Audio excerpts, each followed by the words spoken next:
One of the favorite things for Kansas Regenerative Medicine to do is to take care of those who have sacrificed their lives or injured and essentially sacrificed their lives but not dead for our country and for us.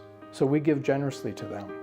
And one in particular is a gentleman from back in the Midwest, a little higher up than Kansas. He was here at Fort Riley and was injured here, not in the war, but was serving his country here at Fort Riley and had severe injuries. Blaine suffered a traumatic brain injury. He was out on a weekend on his motorcycle, and a young lady pulled out in front of him and he hit her head on. He suffered, of course, the brain injury, a fractured jaw, broken collarbone, broken rib, punctured lung, lacerations to the spleen. The main thing has been the brain injury that's affected him most, leaving him 100% disabled. We'd go to the end of the earth for Blaine. We've tried acupuncture. They are doing physical therapy, occupational therapy, speech therapy, but he really had plateaued. Most things weren't working. There were things that we wanted to try that his doctors would not authorize because he was too far past his brain injury. He couldn't hold his head up. He couldn't sit up straight.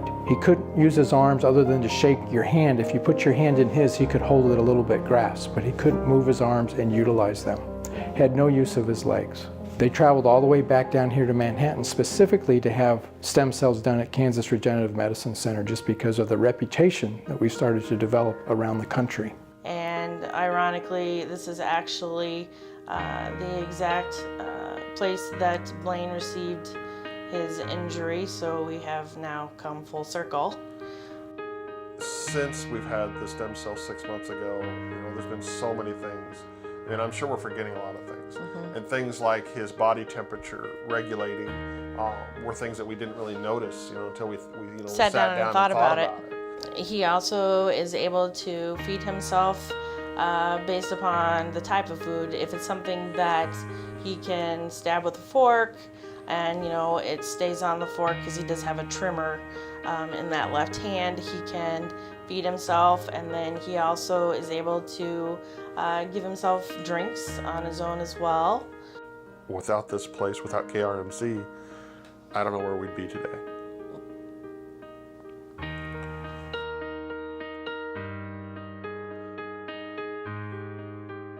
It's like they're waking up. Like they've been sleeping, and the stem cells are making that connection now in the brain so that the arm, hand, and leg are starting to work again. After we treated him, his mother sent us back videos of Blaine writing his name on a whiteboard. It wasn't perfect penmanship, but that's not the point. The point is Blaine can now write. Blaine was able to hold his head up. And about a month later, they sent us pictures of Blaine sitting up with minimal support in a chair at his physical therapy place. And everyone's excited, thinking eventually he'll be able to hold himself up. He has much more use of his arms, he can turn his head, and you wouldn't believe the difference in his appearance. He has sparkle in his eyes again.